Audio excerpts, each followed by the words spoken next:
são irreparáveis.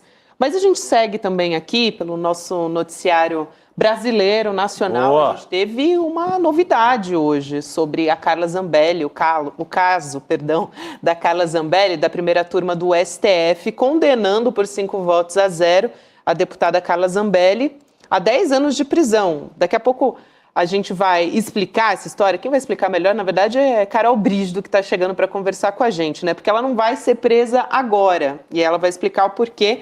Mas a deputada Carla Zambelli foi condenada também a perder o mandato dela e a inelegibilidade. Então, essa punição é imediata a respeito de a deputada se tornar inelegível. Não é isso, Carol? Boa tarde para você. Boa tarde, Gabi. Boa tarde, meninos. Boa tarde a todos que nos acompanham hoje. Exatamente isso. Ela foi condenada a uma pena de 10 anos de prisão, também a inelegibilidade, a perda do mandato e um pagamento de uma multa também.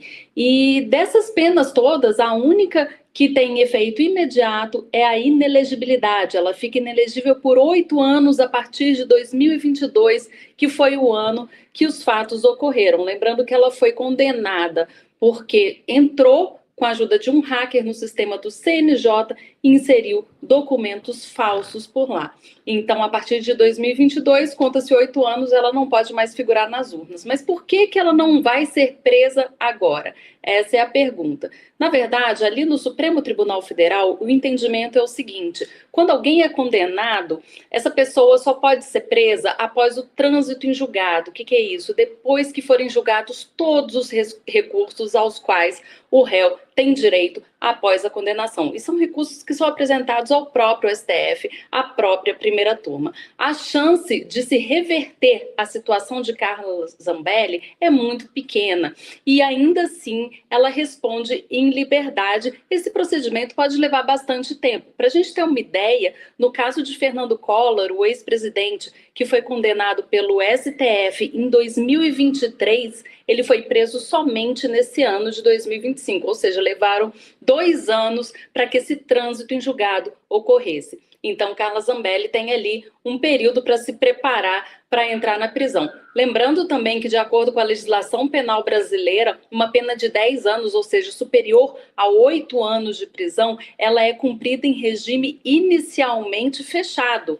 E aí, depois de algum tempo, ela tem a progressão de regime, que pode ir para o semiaberto, pode ir para o domiciliar com o tempo. Mas, inicialmente, ela cumpre pena em regime fechado, quando essa pena precisar começar a ser cumprida. Só ressaltando, né, Juliano, a gente está falando, então, da Carla Zambelli no caso em que se refere à invasão do sistema do CNJ. Não tem a ver com aquele dia antes, né, das eleições, em que a Carla Zambelli correu atrás de um jornalista com uma arma em punho. Então, são casos diferentes aqui, só para a gente deixar claro. Boa tarde, Carol. Bom, é óbvio que a Carla Zambelli vai ser condenada por outros crimes que cometeu. Essa é a primeira de uma série de condenações que devem vir. Ela já tinha condenações eleitorais, agora vão começar a vir as condenações penais. Agora, chama atenção o fato de ter demorado tanto, né? Eu mencionava isso mais cedo. Nós tivemos uma profusão de crimes cometidos pela Carla Zambelli desde que ela se tornou deputada federal em 2019, e nós estamos em 2025. Quer dizer que ela ficou 6 anos cometendo crimes, né? E que ela vai ser foi agora condenada por um crime que foi cometido relativamente há pouco tempo, Chico. Não foi o crime eleitoral de 2022, que, aliás, metade da legislatura já foi, ela já passou metade do mandato como deputada, recebendo salário, recebendo com todas as suas prerrogativas asseguradas nesse período todo.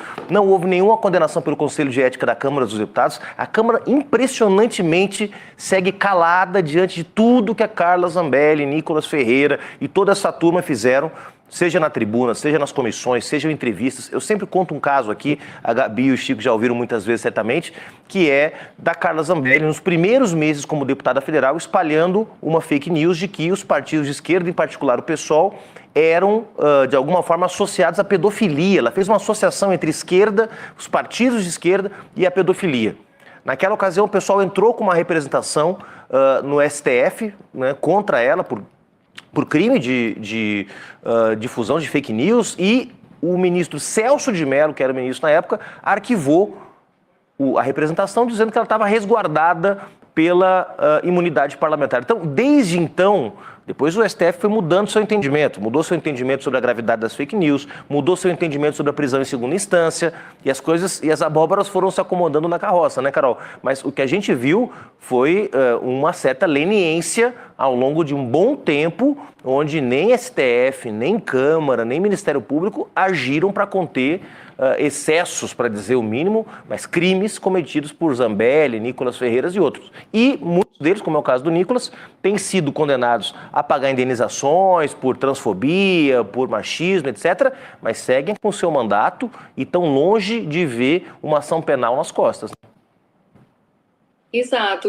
Juliana, é importante também a gente ressaltar que Carla Zambelli tem ainda um caso para ser julgado lá no Tribunal Superior Eleitoral. Ela foi acusada de ter disseminado notícias falsas sobre o sistema eleitoral brasileiro e também sobre a urna eletrônica. Então, isso gerou um processo no TSE que pode causar também uma nova inelegibilidade, uma nova perda de mandato de Carla Zambelli. Quando a gente pensa assim, ela já perdeu no Supremo, por que essa ação correria no TSE, né? Na verdade, como são casos diferentes, em caso de uma das condenações, por exemplo, ser derrubada, a outra subsiste. Então, o TSE continua julgando isso, é outro caso, não é um processo criminal, é um processo por crime eleitoral que pode gerar também uma nova inelegibilidade de Carla Zambelli. Infelizmente, a gente tem visto, né, que muitas vezes os crimes são cometidos e geram uma grande comoção pública, geram um grande dano público, só que a resposta da justiça demora um pouco mesmo, porque tem toda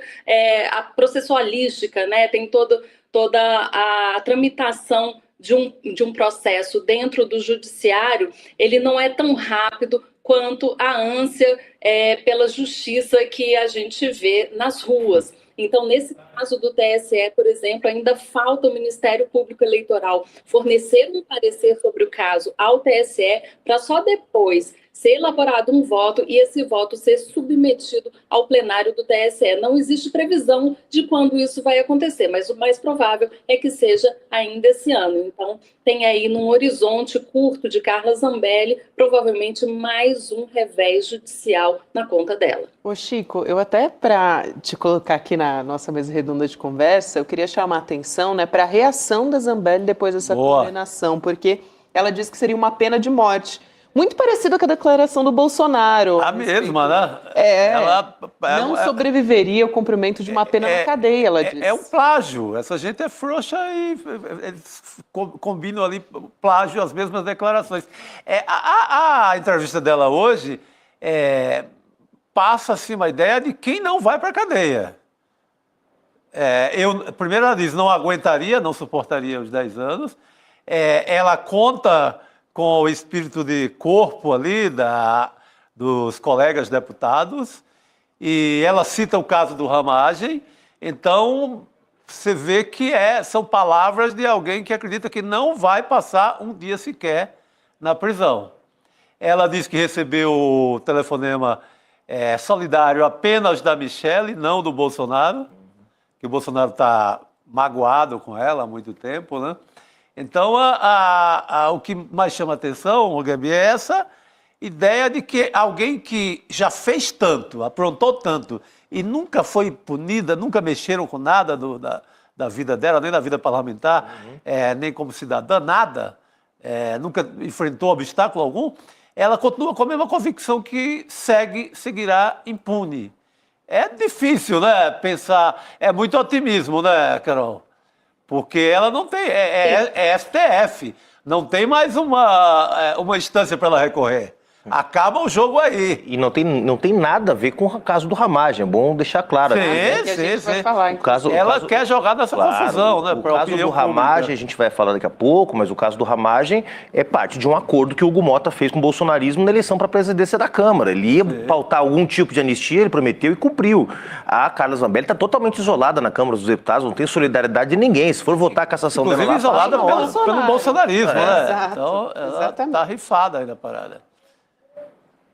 Sim, é uma situação política complicada que ela tem e também uma situação jurídica bastante complicada, porque foi-se o tempo, né, que o Supremo Tribunal Federal guardava esses processos contra pessoas com mandato para julgar depois. Hoje o Supremo tem encarado essas ações penais com muito mais coragem que a gente via algumas décadas atrás, né, quando era muito raro que esse tipo de julgamento de ação penal contra político importante fosse levado a cabo no Supremo Tribunal Federal. Esse caso da tentativa de golpe, ele traz a reboque também outros casos, como esse caso da Zambelli, também o caso da corrupção por emendas parlamentares. Então, assim, não está fácil, né, a vida de quem comete crime ali no Supremo Tribunal Federal. Agora, Gabi, é inegável que a gente tenha que associar, é impossível não associar o fato da Zambelli ser condenada ao nível de isolamento político que ela foi submetida dentro do bolsonarismo, porque tem gente que fez barbaridades semelhantes às dela, mas ou baixou o tom, ou está ainda protegido pelo Valdemar, pelo Bolsonaro, pela turma do PL, que está por aí. Gustavo Gayer ainda não tem nenhuma condenação. Vamos começar a listar aqui.